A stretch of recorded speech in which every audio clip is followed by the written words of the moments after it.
So it works good, and so it's a situation that, if there's anything we can do to help you encourage to do this type of thing. I'm not sure I helped your show. Pay me.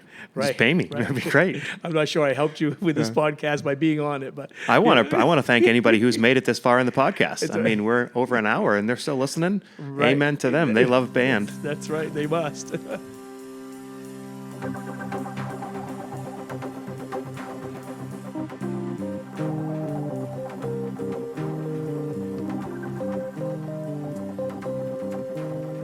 Hey there, everybody, and welcome back to the Growing Band Director podcast. My name is Kyle Smith, and joining me is my friend and colleague, Jeff Smith. Our mission is to share practical advice and explore topics that will help every band director, no matter your experience level, as well as music education students who are working to join us in the coming years. Together, we will discuss many aspects of a well-rounded band program, but most importantly, we will discuss concepts that help us all improve our own programs each and every day. Always remember the famous quote by Ray Kroc, "When you're green, you're growing, and when you're right, you rot." Let's get started.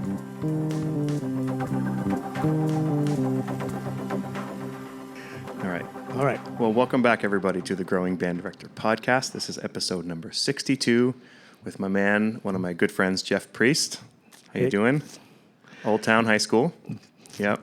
Very good. I want to thank everybody for following the show and doing what you do for kids and, all the stuff we deal with all the time. I just thank you, thank me, I'm a band director, thank all of us for dealing with everything we have to deal with and all that. And you've sort of lived like all the things, right? That's right. When did you start teaching? Well, my first year was in Mattanock Academy, or at Mattanock Academy, I should say, in the fall of 1985. Mm-hmm. And I did 4 years there, and then David Socia, who taught at Leonard Middle School, recruited me to apply for the Old Town High School job. So, and I've been here since the fall of 1989. So, And you've had a lot of great bands. well, thank you. Yeah. We've been very lucky, very fortunate. I saw on your previous podcast Terry White saying he's the luckiest man in the world. Well, I think I may be luckier than Terry White because this is a great situation. It was the right time and the right place to do what we did. I came with the freshmen. This was a 10 through 12 high school, and I came with the freshmen. So I had two classes, not only the sophomore class but the freshman class. Mm-hmm. So the band went from 25 kids to 65 kids, and everybody thought it was me that did that. But when you broke it down and thought about it logically, it was that I got two classes mm-hmm. of kids. So they went from very unsuccessful to very successful overnight, and so a lot of people gave me a lot of credit for that. Very supportive superintendent, John Grady at the time, and he thought it was great and supported the program. And so we've done amazing things and traveled to great places in Florida, California, New York, Boston, mm-hmm. Washington. We've done everything that I really wanted to do with the kids to provide opportunities in music, and it was so great for us to have this, to do those types of things here because a lot of our kids are isolated. Mm-hmm. And so, I remember the first time we flew to Florida for a festival. It was the first time kids had ever been on a plane. Mm-hmm. And then to go to California was like going to the end of the earth, So we all every other year we went to Florida with the groups one year, and then we would go to a more local type of thing the next year, and then we went to Florida so many times the kids were actually getting tired of going to Florida, so we added California. Mm-hmm. So I think I've done 6 or 7 California trips. I'm not sure if that's going to make it on the podcast, but that's a school bell. Yeah. We're doing this during the school day. Yeah. So I did 6 or 7 California trips with the kids, and then probably a dozen Florida trips. So we've done a lot of fun stuff, and it's been a really great thing. So what's the population of this town? Probably about 6,700. Yeah. And I think it's been 20 years since the mill has closed. Mm-hmm. We used to have a school population. We were going over 800. which this place was pretty full for 800. Sure. And now we're about 530. Yeah. A lot of factors came into play, and we're actually getting smaller, as most towns, south of Augusta, north of Augusta are getting smaller. And so all the festivals we go to, they see where we're from and can't believe that, there's anything going on way up north. So we're kind of the new northern Maine Right. in many, many ways Sure. because of the things that have happened. So And you've always seemed to have a high percentage of kids in band for having a small school. yeah, because any program that has a great success at the high school always has a great feeder program. Amen. And feeder isn't the right word because they're Their own program that our- also feeds your program. Our middle school program is all stands alone, all by itself. It doesn't need. They're not training students to go to Old Town High School. They're training students to be terrific at the middle level, and so we've had tons of advantages with that. We start kids in fourth grade, and we feel that that's the right thing to do for our community because we get to them before a lot of other people get to them, and so their music routine is in place by the time other opportunities arise for them. And we send the message that all our students can do everything, athletics, music, academics, and we encourage them all the way through, right through high school to do athletics. And a lot, and there are conflicts in some schools, we just don't have the conflicts. If I set music dates and they conflict with athletic events, I cancel my music dates and we'll find another date. Oftentimes, the athletic events can't be rescheduled, but the music can. And we work closely with our administrative team so that they can find the 3 conflict-free dates, so that the kids can do everything because we're at the point now where we have very few students and all the great kids do everything. Right. So, and we have a situation at our elementary school where we start fourth graders, and if some of the classroom teachers see a student that's not playing an band instrument, they want to know why. So we've developed a culture that everybody plays in band, and that doesn't all we're not getting everybody, but we're getting a lot of students, and any student that can't afford an instrument, I'm kind of a used instrument collector. So I'll get requests from the elementary school, that I need 3 clarinets, 4 flutes, and 2 trombones, and can you do it? I said, yes, I can, because I've been collecting them over the years and repairing them and storing them away, and so everybody that wants to play can, and I think that has changed, the way we do business, over the last 30 years, and so being here in this community for 34 years is an advantage because I know how everything works and Sure. I know who to talk to and who not to talk to. And Yeah. so, and we've been very fortunate. So, Well, 2 things come to mind when I hang out with you around kids. One is there's going to be a lot of laughing because you never seem to take yourself too seriously. I do not. That's right. Something I need to learn. And also, the bands always sound great. So you've done honor bands everywhere. Your bands sound great. You're just somebody that, Jeff, would you do the band? Great. And then you can just leave and come back in a while, and the band's going to sound great. Well, thank you. Full sound, good ensemble playing, Yep. all the things. So I know a lot of what we wanted to talk about was just all these tips that you've come up with over your years of teaching that you would consider them all very simple, I do. right? Yep. Things that will help other teachers try some of these things and help their groups. Yep. And I would say most everything that I'm doing, I've stolen from somebody else. And I think Terry mentioned this, and many of your other guests have mentioned this, is that networking is essential. I mean, because we're so multitasking all the time, and there's so many irons in the fire, or you want a ton of irons in the fire because you want to be dealing with all these issues. And so, when I first came to Old Town, one of the big programs in the area was Nokomis High School with Stan Buchanan, and so I just essentially copied everything he was doing. And you know how you fake it till you can make it. And so I was chasing my tail for a long time with that, but it was just a matter of figuring those things out and then adding your personality to things, and we had a lot of fun. I think I probably 30 years ago I was much more serious than I am now, but I found that children have changed, Yeah. programs have changed. I would have played for Tuscanini. You would have Yeah. played for Tuscanini, but these kids aren't going to. Yeah. They want to play for someone that they like, and that's a whole factor that we have to add into the millions of other things that we have to do, is that we have to be personable with them, and we have to, entertain them, but yet they've got to know there's a line. And I always say that, because I've gone to the Midwest, I think 16 times, that we can hold kids to a higher standard. And it's just, but you've got to have the techniques to do that, and the kindness to do that, and the funness, if that's such a word, to Yeah. do that type of thing. And I think that's what I've done. The big thing for me is instrumentation. We're not starting this rehearsal until there are 7 tuba players. Right, because 7 tuba players spell Old Town. Right, So right. that would be from the marching band. And I would be a big marching band guy if the marching band world was around me. Right. But it's not, so Yeah. it makes it very difficult for it to do that. But so we did a lot of street marching.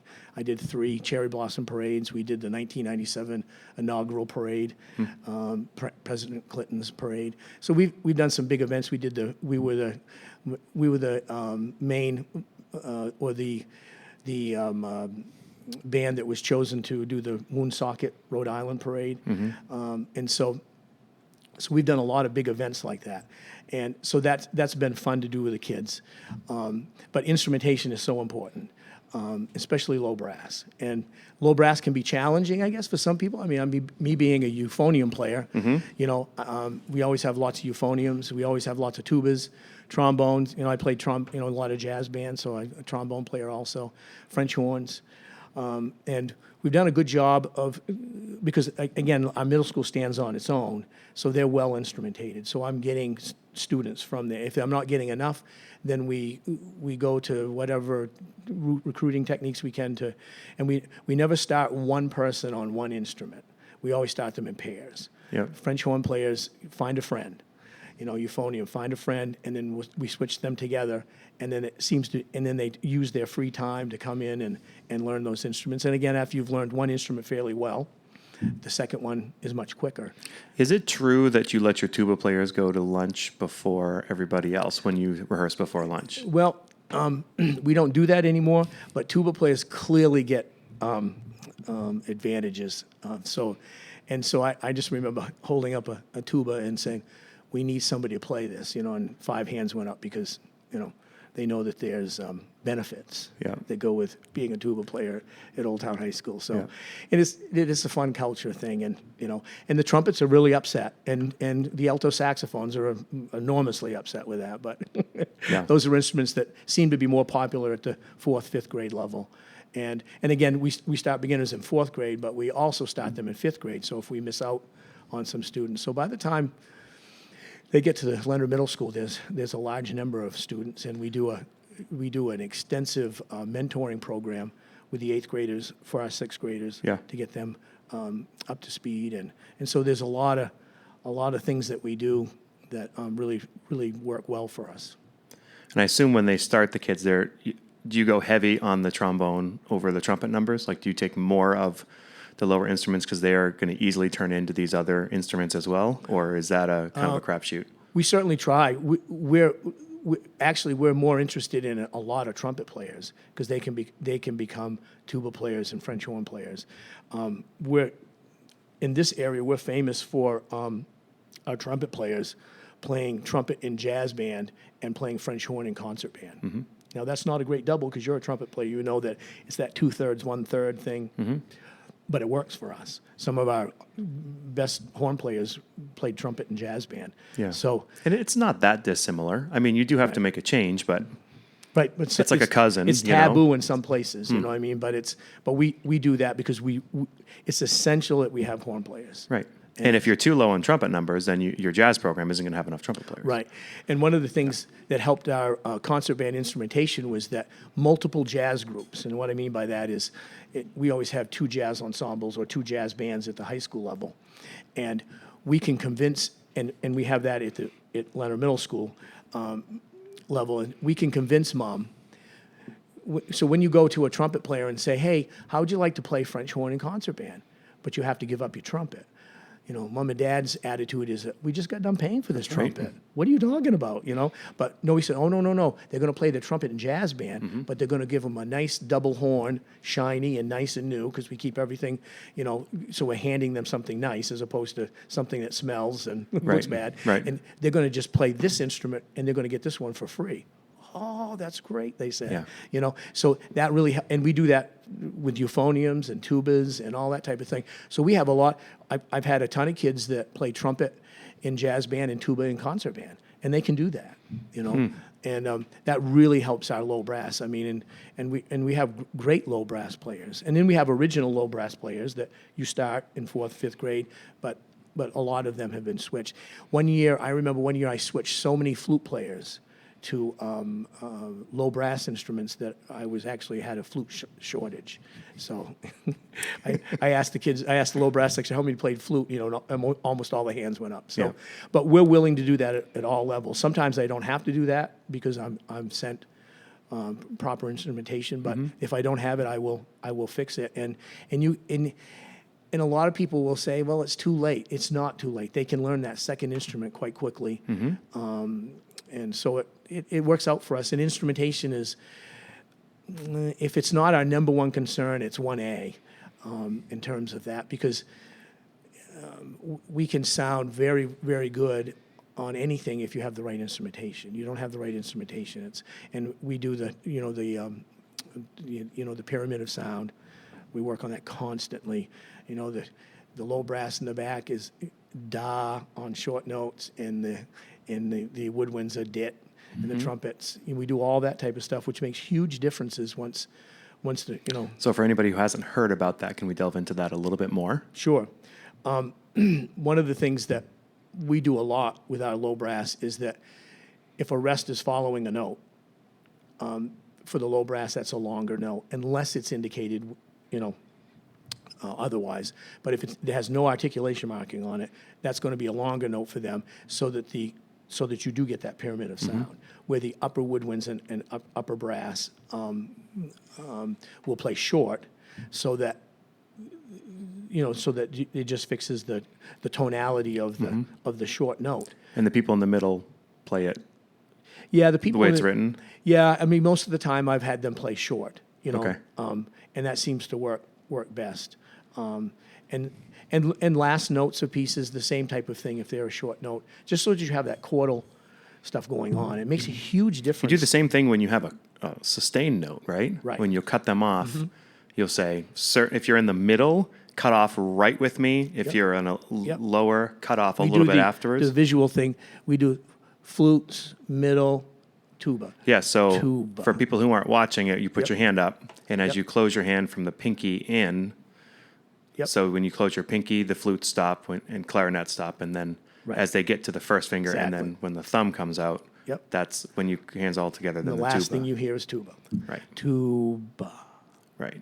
you know. So you're actually cutting off early if you're a higher instrument. That's exactly right. Yeah. And then you have to work that out, because some will go too early and things like that. Yeah. And, you know, but those are little tips to go to the next level on those types of things. You know, and Can I bring up a memory about sure, this? Sure. I think it was 2010 when you were doing our honor band, somewhere in there, and you were doing Salvation is Created, the great piece that I'm sure everybody's heard. If you haven't heard it, you should check it out. There's also, I don't know, have you heard the arrangement by Michael Brown of Salvation is Created? I have. Yeah. Oh my gosh, it's wonderful. I mean, if you have the band to play the original, do the original. Right. But it takes this piece and puts it in a grade 2, even if your instrumentation is not great, and it sounds like the original deal. It's really cool. And the percussion all play the chime part, and it's easy to play and all that. Yep. Anyway, I'm going to plug that piece because I've done it a couple times. From grade 2 to grade 3, like, it's a great piece. Anyway, so you work the opening of that Salvation is Created, and the woodwinds, people who weren't playing could have just gone and had a coffee. I mean, they could have just taken forever if they wanted, because you kept, and I thought, because the opening of that, it's all low brass, correct? Right. Tubas are in, euphoniums are in, all trombones. Or horns are not in. I don't think so. They're Okay. later. Yep. We didn't plan this part, but Yep. so like the opening is just low brass. And it's one of these that unless you have like 2 or 3 to a part, it's at this level, it's hard to make it sound the symphonic sound you want, right? So ideally you have a large number of kids.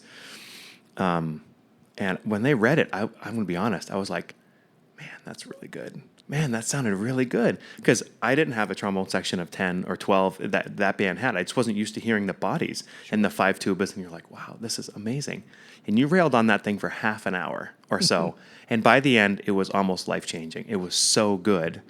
But so you took that high standards, thanks. but it was just this moment of just slow brass. Yep. And when you have those numbers, you can do that. Right. Yeah. Great piece of music. It is. And then there's a lot of things you can do. We have a lot of simple rules that we do.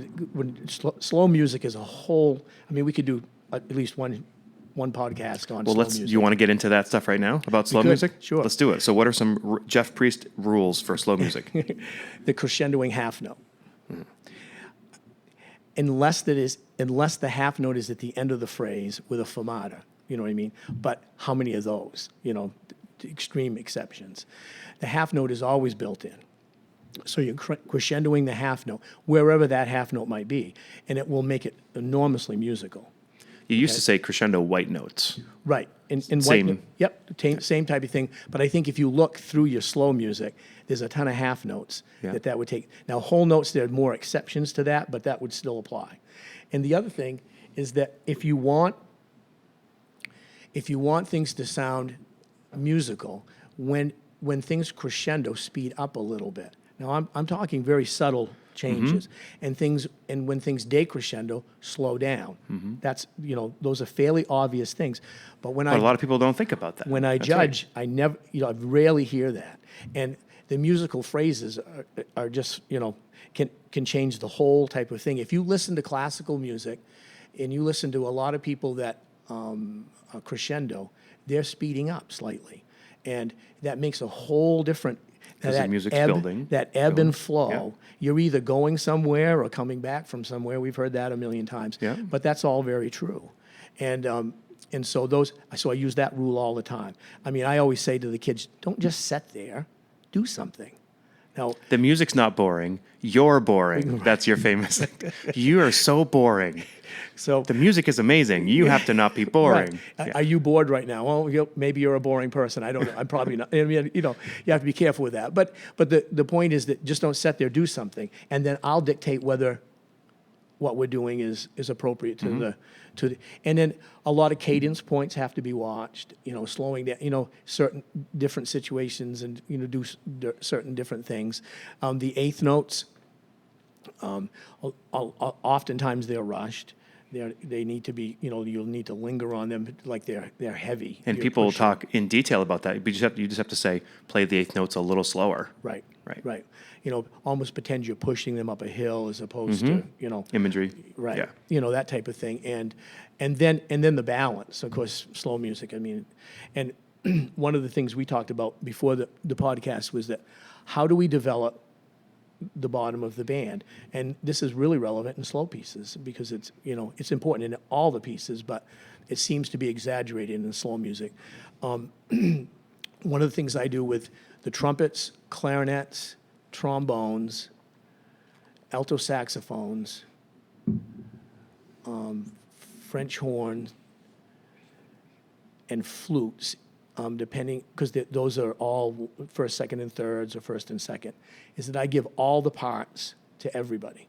So for instance, like the first clarinet player will have first, second, and third in their folder. I never knew that about you, really. Yep. Keep going. And so what I'll do is that I want to rehearse the third clarinet part. That's the sound we need. I mean, third needs to be louder than second, second needs to be louder than first. Okay, so what we'll do is I'll rehearse the third clarinets and so if The I whole have section plays the it. whole section plays third clarinet. And then I'll put it in the band with everybody playing third clarinet. And it becomes, have you ever heard that before, kids? No, I've never heard that. And that's what we need. So, and we'll do that several times, and then I'll have the seconds play second, but the first still playing third, and then, so we build it from that way. That is brilliant. And then the third clarinets, what they'll do is they gain this confidence because oftentimes our parts are separated by inexperienced players, more inexperienced on second, the most experienced players on first. And so what that does is it makes the band top heavy Right. instantly. Yeah. And so we're just trying to reverse that effect. And then sometimes there's times where I think I want I want two of the first to play second and one, that type of thing, and only one first. And the kids seem really receptive to that because they seem they've almost gone to a helping mode. They're almost mentoring now. They're helping the thirds. And I said, it's awesome that you help the thirds right in this section because it's not thirds that you're not doing poorly. It's just that it's something we need to hear more of. We just need more of it. More oregano is always better. But if you get too much, it spoils the sauce. So, Yeah. And I do that with all the trumpets. It works great with the trumpets because lots of times the trumpets are playing the right fingerings but the wrong partials. And same with the trombones. So we rehearse all that way. And it gives for me, it gives the ensemble this another level of understanding of what's going on in the group as opposed to what they're playing. And then we constantly tell them all the time, why are you just listening? You're just listening to yourself. Could you try to hear somebody else and then tell me after I get done doing this section who you actually heard? And it really works. The listening from across the band and from we always want to listen back supposedly, but listen back to what? So we play those sections so that they can hear the tonality of it. And lots of times they're in solo situations, but lots of times they're not. We've had several pieces where the third clarinet was a totally independent part. Right. So it needed to be supported with other players. So every situation we come on to could be treated differently depending on the orchestration of the piece. So. Yeah. And it really works. I mean, I've done this with my band. I haven't done it so much in festivals because a lot of the kids are assigned a part and they're strong. Perhaps they're more experienced players and they're a little stronger sound-wise, so you don't have to do that. Yeah. That's the difference. Why does the district band sound so much better than my band, or those types of things? And it oftentimes is technical ability, but oftentimes it's just their tonality and their sound. So many of us have the ideal of saying, okay, my first trumpet player is going to play first, my second trumpet player is going to play second, and then third, then the fourth player is going to play first, and the fifth player is going to play second. But so often the demands of the parts Doesn't makes work. that's much harder to do. Right. So we used to, because that's what people told me to do. I tried it, and I said, this is junk. This doesn't work at all. Because the music we were playing was hard. Now, if everybody can play, then that's an ideal. Well, world. then if everybody can play, you don't need to do my system. Yeah.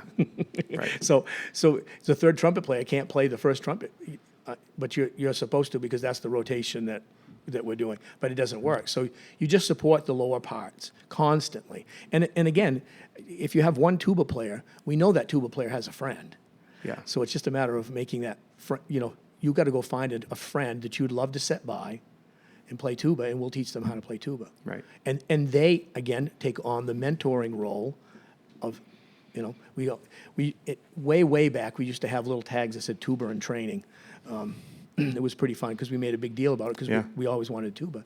And we've always been fortunate because I was a euphonium player to have lots of euphoniums. I mean, a band that has 5 tubas and 5 euphoniums, I mean, you could Forget about it. You could play the phone book. What is it? You can sing the phone book. You're so you got such a great voice. A band can play the phone book. Yeah.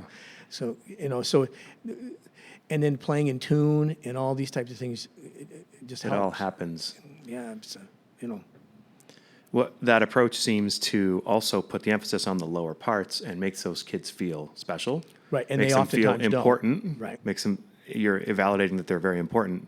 And sometimes in your music, if you do the score study, the second, I was doing a piece recently, and there's only 2 trumpet parts.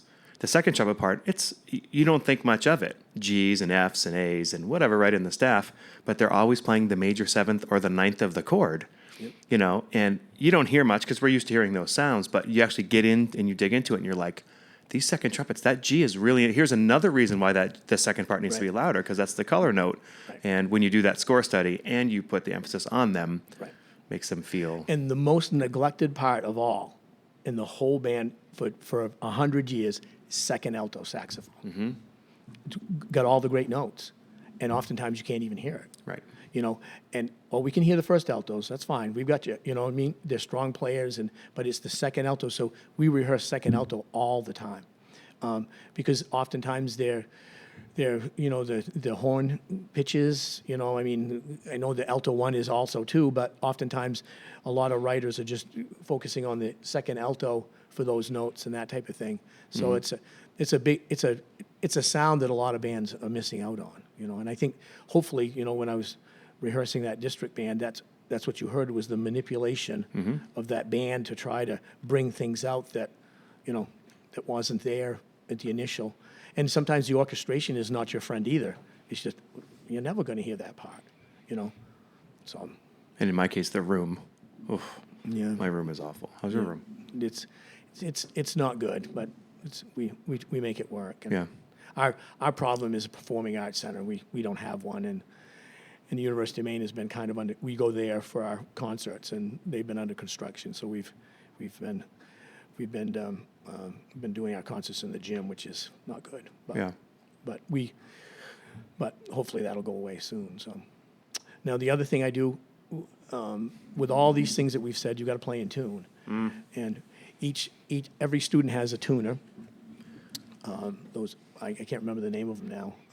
The clip-on tuners. Yeah, Yeah. clip-on tuners, and one of the advantages to that is that we're constantly checking unison notes, and we're trying to visualize tuning and putting common sense terms to tuning as opposed to this mystical thing that nobody really understands.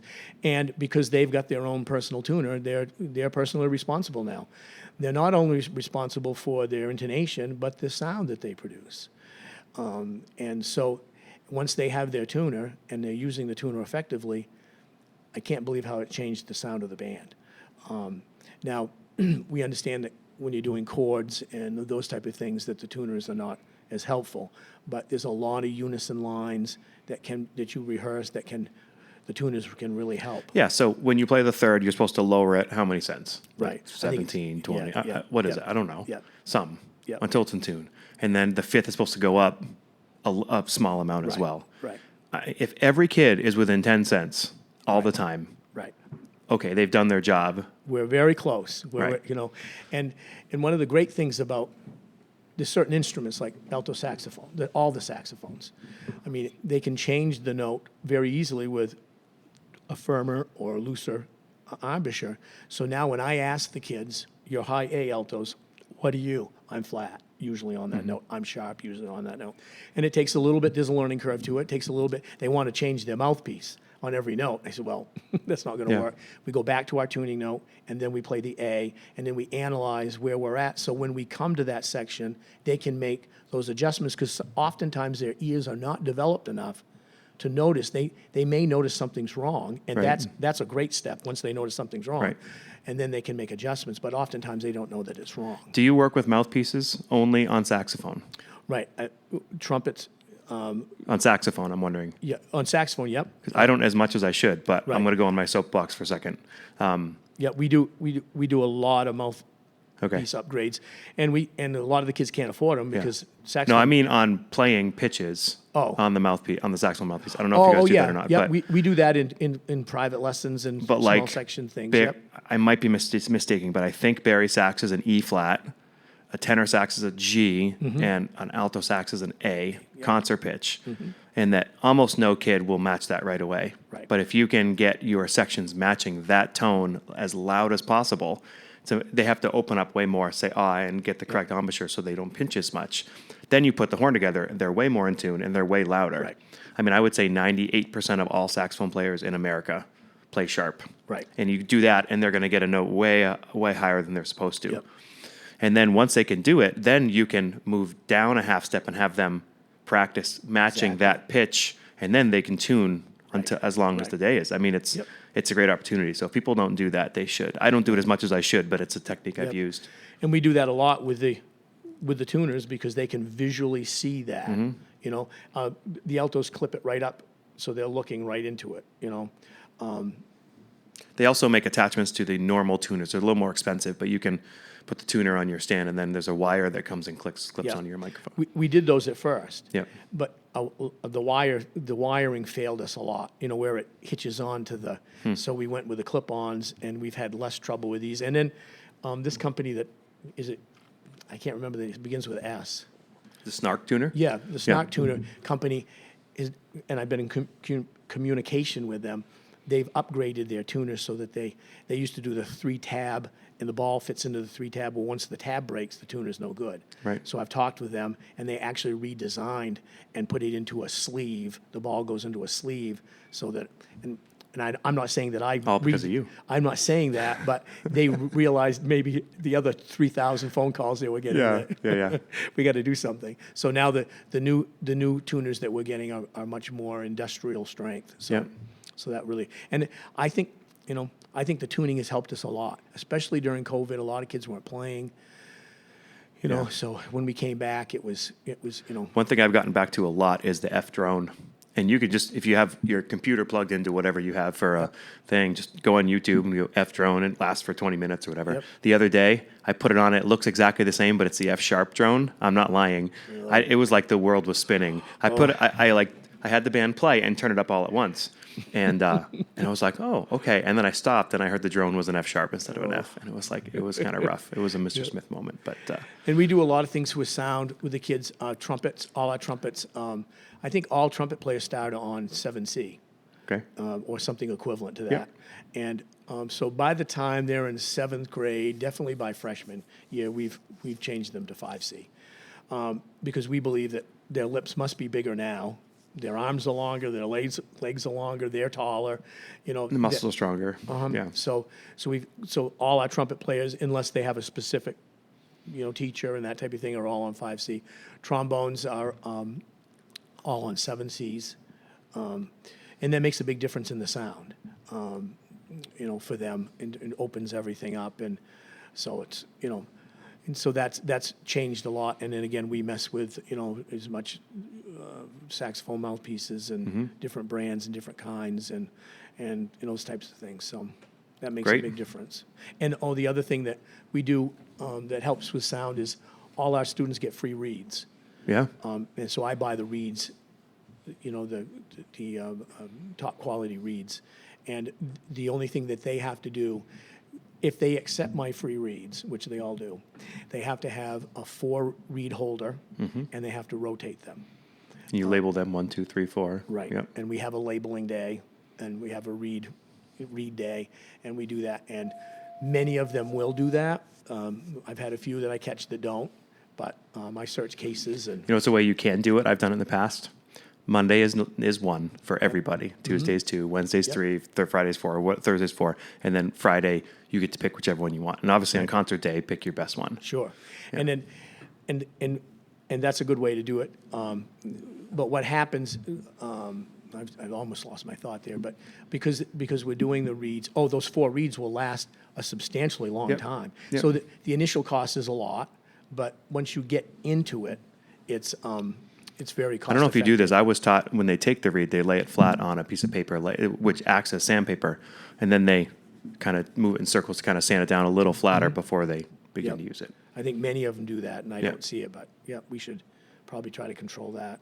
I mean, I assume it works. I've been told by good Yep. people. So it's great.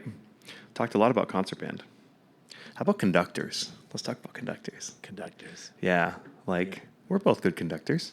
We show the music. Yep. Yeah. Right. Our ears are working well as we're conducting. We're hearing things. We're showing things. I used to be a really good conductor. And now that may be an exaggeration there too, but what we all do is what everybody knows we do. We get too big, Yep. and it's because you're trying so hard for them to do so well that you think if a little is good, maybe a lot's better, and it's just not. Yeah. You've got to rein it in. You've got to More wrist, more more wrist, fingertip. and you've got to come with some kind of almost like a pitching. You see when you watch baseball games, the pitching square Yep. for the pitchers. You almost have got to establish yourself with one of those, and you can come out of it every once in a while, but for the most part, it should be right within that Yep. space in front of you, and the work that you do. Once you rein it in, they're going to have to watch you. Yeah, and they reflect what you're showing. So if you see one of these directors, and we've both done it, so I'm not saying we don't do it, who's like over conducting at the moment, and it looks like really hard, like they're struggling, almost like, wow, that's, how do you do that? That's really hard. Right. And then you hear the music, like it kind of sounds the same way. Right. And the minute you either stop conducting or you conduct differently, the music just changes. It's amazing how much, and actually quite humbling how much at times we're holding our students back by our conducting. Right. I've always said there's bad conductors and great rehearsers, and then there's great conductors and poor rehearsers. There rarely is a great conductor and a great rehearser. Those it's just the way it is, and I constantly have to remind myself to, and when things aren't going well, it's, and, if I was videotaping myself, it would, that's why, One of the things my wife does to help this, she's on the podium maybe 10% of the rehearsal. If you go, she is all over the place the entire time, running the that's rehearsal, behind the band, in the percussion section, in the trumpet, wherever, and they're on her all the time. But so then when and they can function totally without her, like you say, the Cadillac is a Cadillac without the hood ornament, right? Yep. So then when she gets on the podium and shows something, it means so much more. Right. So I would urge people to get off the podium, Right. walk around. Well, and then, boy, the mystery of what's going on back there. There shouldn't be a mystery. Just walk back there. Right. Some people, Ken Clark always said, separate the band and put a row right down the middle so you can walk right back to the percussion Yep. section. Yep. And he's a percussionist, so, Yep. yep. And so that, yeah, absolutely. So I think all conductors do they've got the skills. It's just a matter, and like you say, you've got to show them. But the big thing is that you have to show them something. You have to do something, because they're not going to watch you. If you're just going to 1, 2, ready, go, and and you got to mess with them constantly. And I do it musically.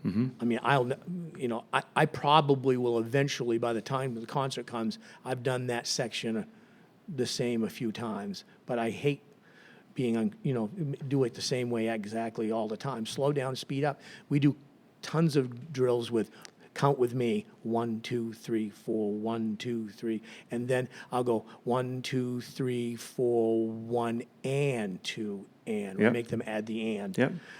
You can make it a competition when you play an 8-bar chorale, and just, I bet you can't stay with me. Right. And they can when you make Yep. it a competition. And we're doing like Deer Path dances, so it's 1, 2, 3, 4, 5, 6, 1, 2, 1, 2, 1, 2, 3, 1, 2, 3, 4, 5, 6. We can count the whole piece just like that.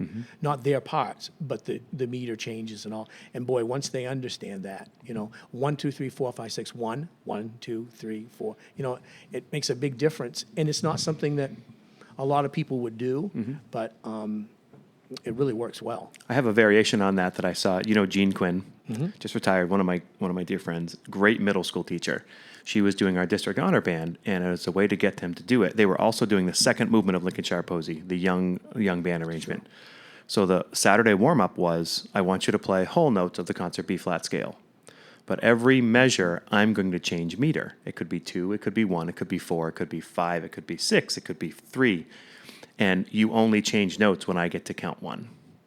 Right. So she'd conduct 1, 2, 3, 4, 1, 2, 1, 2, 3, 1, 2, 3, 4, 5. She wouldn't speed up or slow down, and they couldn't, so that forced them to watch her. She was giving them information that they needed. Talk about a brilliant teaching moment, because not only are you making them watch you, but you're practicing a skill that you need in the piece that you're doing. Right, and she's made it simple enough so they're doing concert B flat. Right. So that the only thing they're thinking about is, we do it all the time. The notes are easy. Why aren't you watching me? And we've gotten to the point, is a learning curve to everything, but this is one. And if you don't line up, then you have to stop and realign yourself.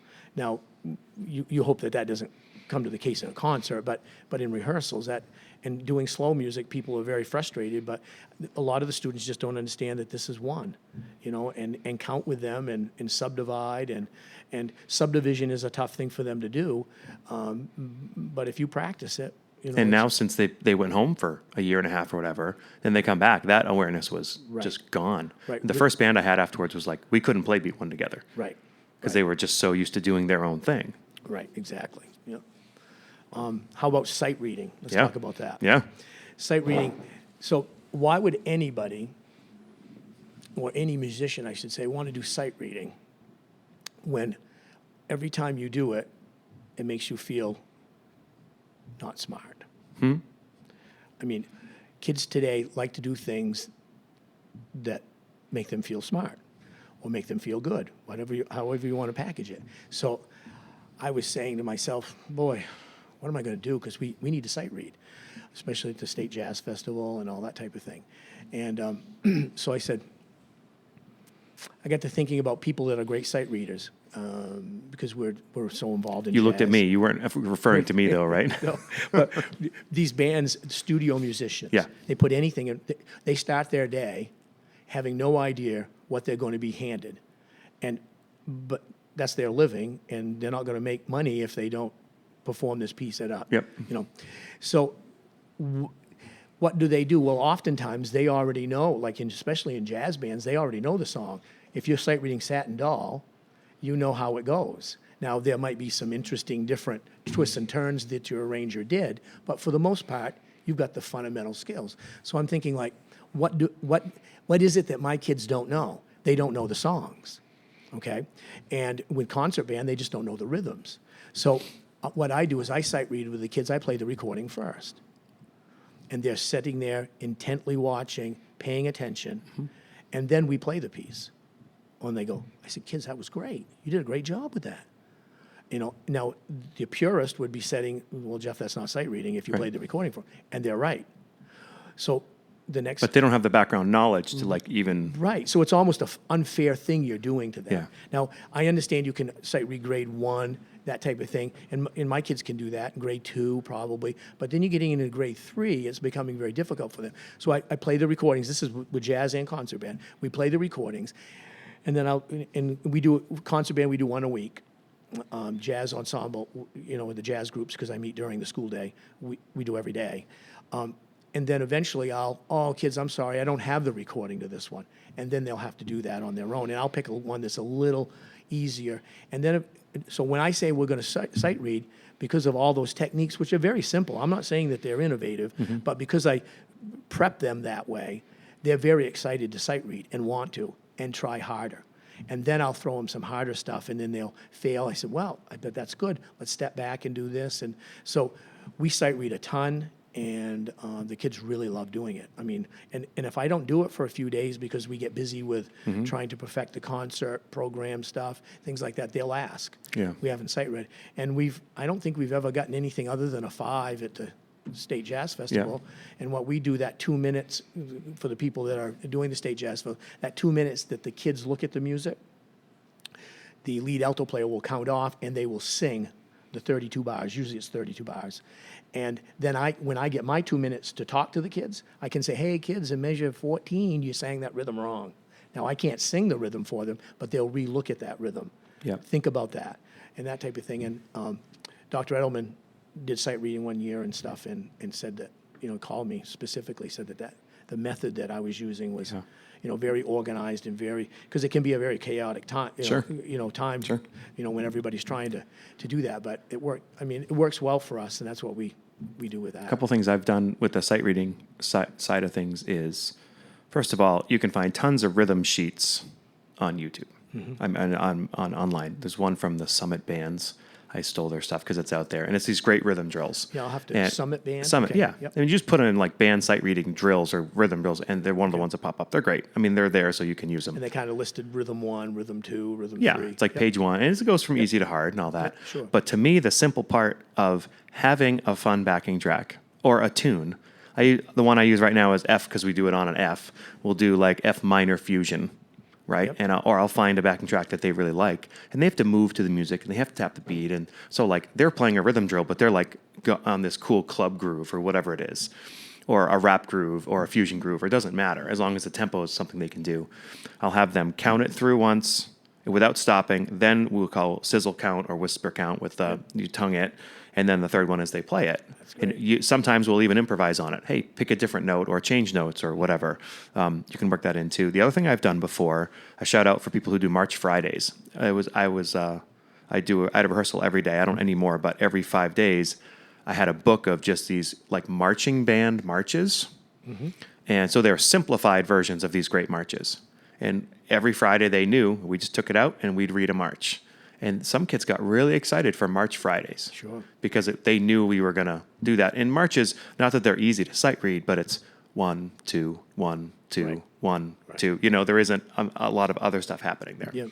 So you're right. Getting kids to sight read as part of your culture is really, really important. Yeah, I mean, it's just, you know, And their vocabulary. That's their vocabulary. right. And playing the recordings for them is almost like learning. It's like training wheels. Yeah. You know, I mean, nobody ever really rode a bike without training wheels. So you just give them a taste of it, and they get great. You know, I remember when I did the training wheels. I mean, with my kids, they thought they were the greatest thing alive. You know, they're riding a bike, Yeah. they're pedaling, but you're trying to reduce the number of multitasking things they have to do. Yeah.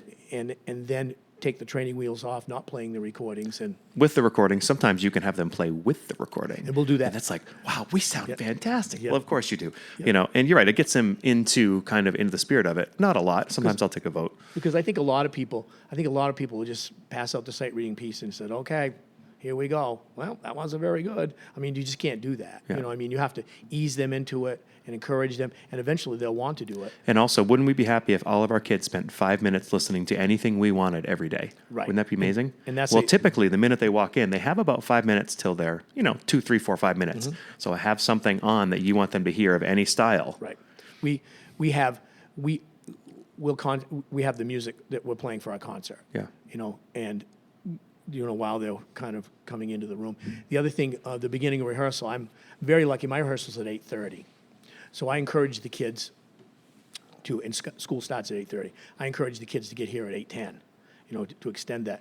We already have 74-minute rehearsals, which are just great, but I try to get even more because do some warm-ups or some listening or that type of thing. So kids are starting to trickle into the room around 8:15 or so, and then I always want to start with a chorale or something to warm them up. Well, I just never had enough parts and pieces or the right parts and pieces to start early, and I always wanted to start early. You know what I mean? I thought that was just the early bird gets the worm, type of thing. So I said, let's do that. Well, it really wasn't working with the chorale because the chorale would sound so awful because you're missing all these pieces. So that wasn't a positive thing. So then we went to lip slurs and long tones with the woodwinds, and so everybody will start on a concert B flat, da, that type of thing, and then work down chromatically. And when we get to, F1 and 3, and then E1, 2, and 3, and then we can change the, we can go to concert F, and then. So that was cool, and the woodwinds are playing long tones chromatically and that type of thing. So then I said, well, let's do all the scales that are associated with that. So we start out with a concert B flat scale, going from high to low, and then we go concert A flat, concert G, concert F sharp, and then concert E, F and then E, yeah. and F and then E, and then go back to concert B flat tuning note. And then we'd go the other way. So da da da da da da da da da da da da da da da, and then finally da da da da da da da da da da da da da da da da da da, and do it that way. So everybody knows that. That's part of their. If they ask me at any time for an assessment piece, that's what we would use, is that opening warm up thing. And I can do that with 5 people. 2 people if I had to. So it gives the kids 7 scales at least that they know. So one of our, I think you have to have some, I can't remember what they're called, benchmarks or something. Everybody that graduates from Old Town High School music We'll know department 7 scales. will know 7 scale. And then we've added concert B flat, Yeah. chromatic scale. And then the kids wanted to know, they were thinking, just so there's a chromatic scale for every, I said, no, there's only really one chromatic scale. Yeah. We just started on 3. So now we started on B flat, E flat, and F. Yeah. And eventually maybe next semester we'll change those Yeah. starting notes, because it does change it for them mentally, Yeah. in terms of where they start the chromatic scale and end the chromatic scale. So we do a lot of, that's our warm up in the morning. And then if I want to go to a chorale at that point, I will. When finally the bell is rung, the morning announcements are over and everybody's in their seats. Yeah. So That's cool. and it's made a big difference with our brass players. Like you said, why do we do lip slurs Yeah. and that type of thing. And the other thing with the chromatic scales, everything is working. And we work a lot on the alternate fingerings and the alternate positions and Yeah. adding them. If someone, this is boring, okay, we'll add some alternate fingerings and alternate positions and that type of thing, and that develops some of those, alternate, like with trombone, D in 4th and B flats in 5th and things like that. So Yeah. yeah. So we should get into some of the stories, some of the funny, I don't know, some of the funny stuff I think about when we talk, because we've talked for years and years and years. And so one of the things, I just had them in my head. What was it? Oh, yeah. So did you learn this from Skeff or Skeff learned this from you or whatever? But people haven't, when it changed my world when I heard this, because I was in the middle of doing all second band all the time in jazz band. Yeah.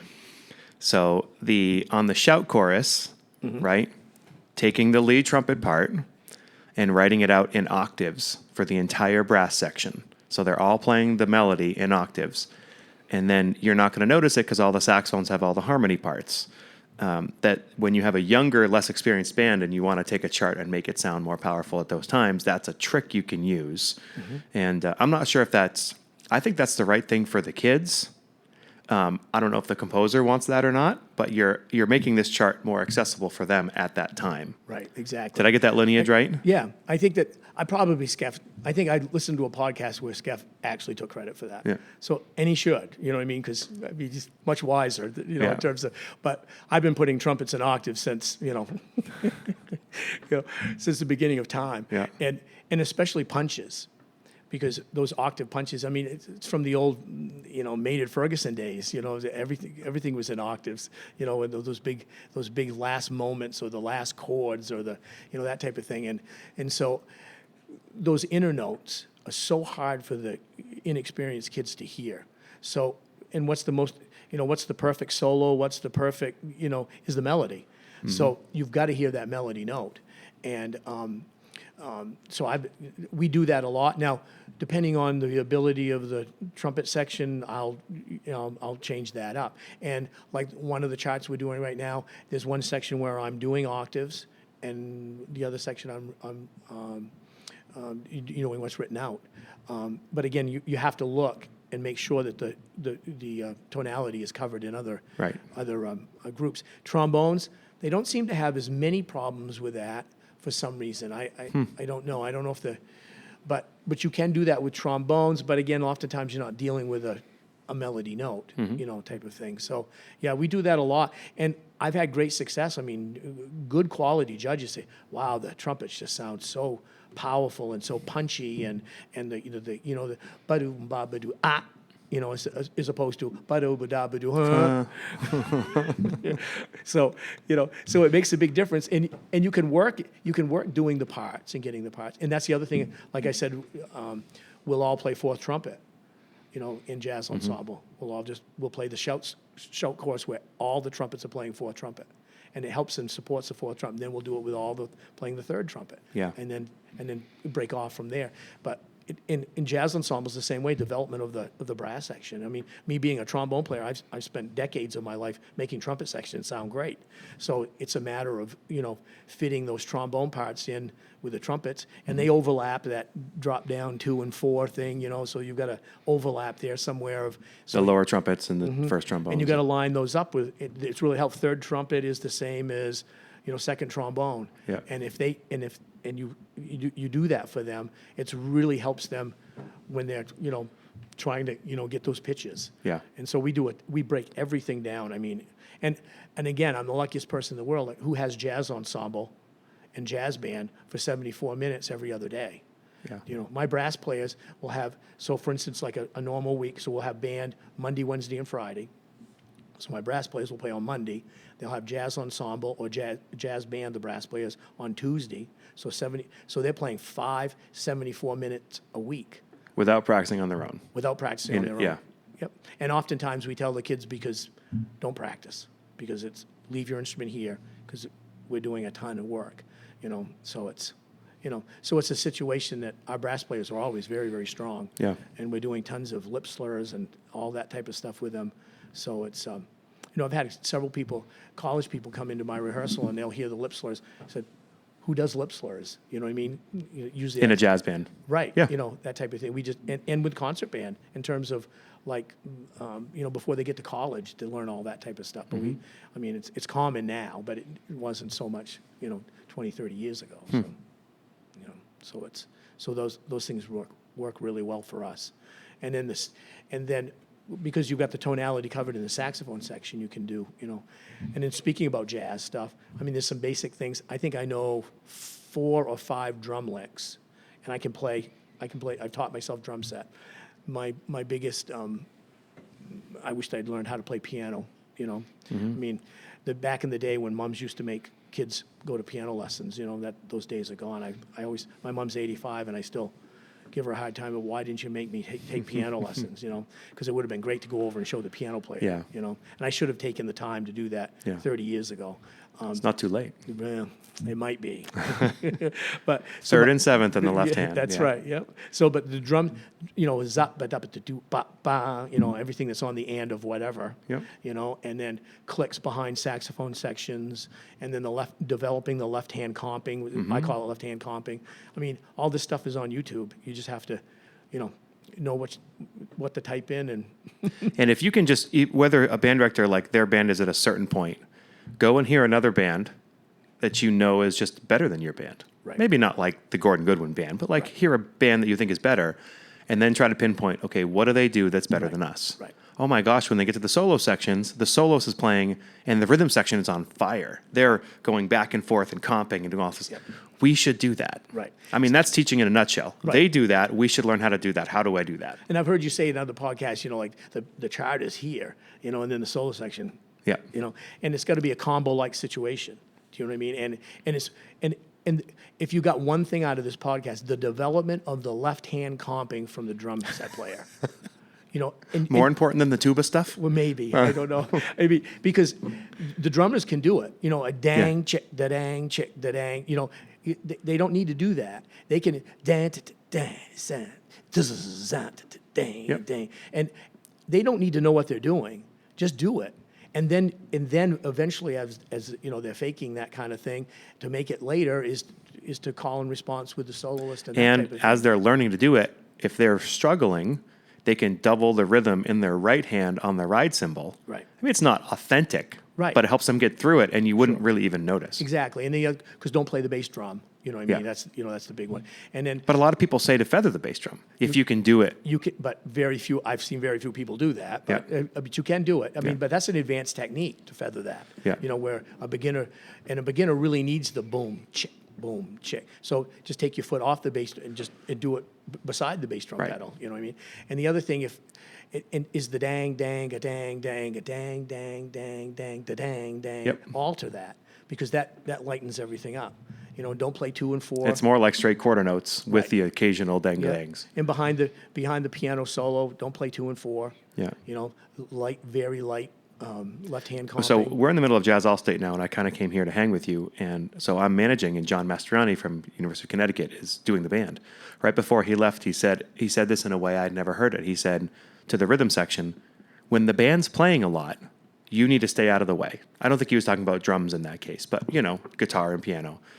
And then when they don't play as much, that's where you have to play more. Right. And I mean, that was like, he said it in such a simple way. Right. You've said some stuff in this podcast, and he said that. It reminds me of great coaches. You know, what is teaching or coaching? You take a really complex thought, and then you put it the simplest way possible for someone who doesn't understand it to learn it. Well, I always say to the kids, including myself, if it's too complicated, I can't understand it. Yeah. And I'm certainly not going to be able to help you, you know, with the type of thing. And so the greatest live performance I ever saw in my life, well, it was 2 of them. It was the Gordon Goodwin Band in Manchester, in New Hampshire. Yeah. And I was like, oh, I'm so excited to hear this drummer. I can't remember the drummer's name, and I should, but he played with Voodoo Daddy, I think. Yeah. You know, and I know who you mean. But anyway, long story short on this is that I was amazed that night of what he did not play. And you're so right about in a big band situation, when the band's playing a lot, the drummer it's really got to be just throwing backbeat, especially in shout choruses, with some fills on the end of 4, you know, 1, 2, 3, batu, gang, tom, jing, cha, Simple. ba-ding. Right. And if the drummer's playing a lot, there's going to be tons of problems rhythmically from other people, and we do a ton of that, you know. So that's a great thing. And most of the drummers, if they can play a swing beat, you know, I have 2 really young drummers in jazz ensemble this year. But what's so great for me is that they'll do everything I tell them, and it's awesome because it's, you know, in the band can really swing with just some basic stuff. But we're doing a lot of the left hand stuff during solo sections and during, you know, vamp sections, especially need to be left hand kind of comping and not on the 2 and 4. So those type of things. So those are little things that, like when I do clinics and go to places, I just fix those instantly. You know what I Right. mean? And it's you know, it's funny because I'm pretty simple with everything. Is that you know I'll go work with somebody's band and. You know, and geez, the band sounded so much better when you got done. I said, "What did you do?" I said, "I just worked on the sections that didn't sound good." Right. Right. I mean, but I think we need to step back a little bit. Sometimes we're so involved in the score and so overwhelmed with everything that's going on that we're really not listening. You know, boy, that doesn't sound good. And Yeah. Skeff is famous for rewriting it, you know, because he has that ability. You know, the only ability I have to rewrite things is put things in octaves and things like that. But there's a lot of things you can do, you know, to alter things that will make a big difference. You know. That's great. Any parting words we want to leave them with, or are we cooked? Well, I think, you know, one of the things that I binge listened to all your podcasts. All of them. Well, not all of them, yeah. But I haven't listened to all of them. I listened to a lot of marching band stuff that, you know, Yeah? that I didn't know. You know, I mean, it's great. So, but I think you need to be thanked for doing this. I mean, Thank you. You know, it's something that's perhaps considered simple, but it takes the, you know, tenacity to do it do you do one every week? Is that what? Yeah. I mean, that's great because all this stuff we need to know, even if it's like, well, Jeff Priest didn't say anything I needed to know because I've already heard it before. That's great. You know, I mean, I've been teaching a long time, and I've tried to have a lot of conversations over my whole career. I learned from today that whole, like, everybody gets the third part, everybody gets that. I mean, I didn't know that at all. I mean, and I'm not saying I know more than everybody else, but, like, I've heard a lot. So, you know, I think the art of the conversation is just, and that's where I got the idea to do it in the way that Jeff and I've done the podcast, is just having the conversation. Because a lot of times you can just pick up stuff in a really easy way. right. And so thanks so much for doing this because I Sure. think do you get information on how many people have viewed your podcast and stuff? Yeah. So the numbers should be, we just got to get the word out. And I think I told a lot of people last week that, you know, they'd never heard of it, you know, that, Yeah. you know, and the name is a cool name. So you put the growing band director in, Right. you know. When you're green, you're growing. When you're ripe, you rot. That's Right. from the So famous it's- McDonald's owner. That's So, right. Yep. So it's really good that you do this. I really appreciate it, and I know other people do, and the fact that you get, you know, I get my 10 minutes of fame. That's right. I was going to say something, I forgot. So it works good, and so it's a situation that, you know, if there's anything we can do to help you encourage to Yeah. do this type of thing, I'm not sure I helped your show. Pay me. Right. Just pay me. Right. That'd be great. I'm not sure I helped you with this podcast by being on it, but I want to thank anybody who's made it this far in the podcast. It's I mean, we're over an hour and they're still listening. Right. Amen to them. They love band. That's right. They must. Thanks so much. Thanks, I really Jeff. appreciate it. All right. See you guys next time. We sincerely appreciate you taking your valuable time and listening to the Growing Band Director podcast. Your students are very lucky to have a band director like you. If you have any suggestions for episode topics or think you have an area of expertise to share on a show with us, please reach out. If you enjoyed this episode, don't forget to subscribe. And if you want to help spread the word, please give us a 5-star review and tell your band director friends to subscribe as well. We're available on Apple Podcasts, Spotify, our YouTube channel, and wherever you listen to podcasts. Thanks for listening to The Growing Band Director. See you next week.